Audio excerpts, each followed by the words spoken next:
Saya Novel Adelia binti Samsudin. Saya Rahatra Dua binti Mamota. Dan saya Safia binti Muhammad Hainizam. Saya ni dari Sungai Loy TV.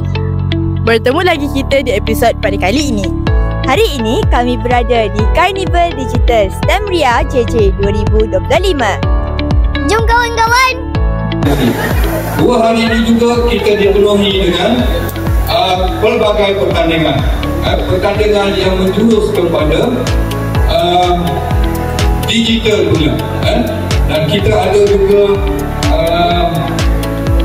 Explorers yang telah diterajui oleh Majlis Berusaha Jempol dan juga Kesatuan Sekerja Kaki Tangan Mama.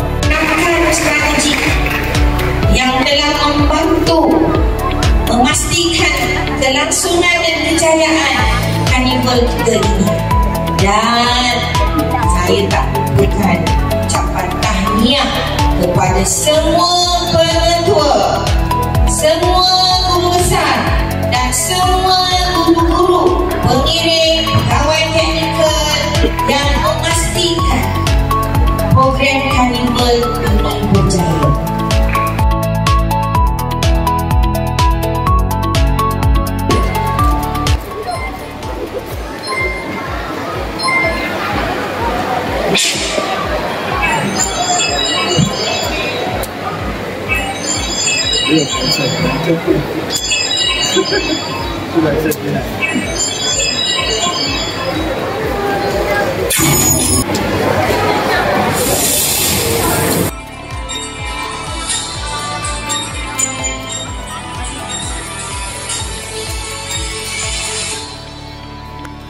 Majlis perasmian Carnival Digital STEM Ria JJ Madani 2025 ini diadakan dengan penuh gilang gemilang. Kami berasa teruja di atas sumbangan kit STEM oleh Yayasan Mr. DIY. Berbagai reruai pameran STEM yang diadakan di sini. Tujuan program ini diadakan adalah untuk memperkenalkan aktiviti berasaskan STEM kepada semua guru dan murid.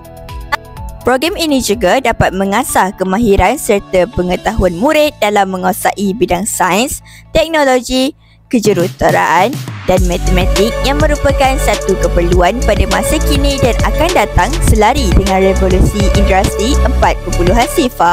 Assalamualaikum. Saya Rahatra Dua binti Mamota daripada Sungai Loy TV. Boleh akak perkenalkan diri?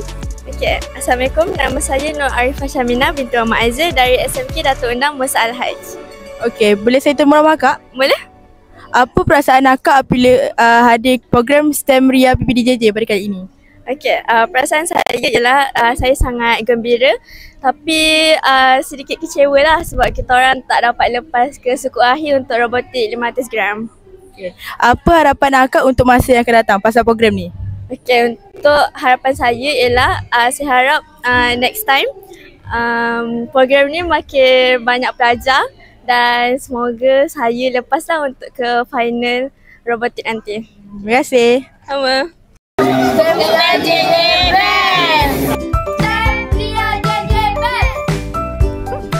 Sekian sahaja liputan daripada kami, Kru Sungai Loy TV. Semoga berjumpa lagi. Assalamualaikum.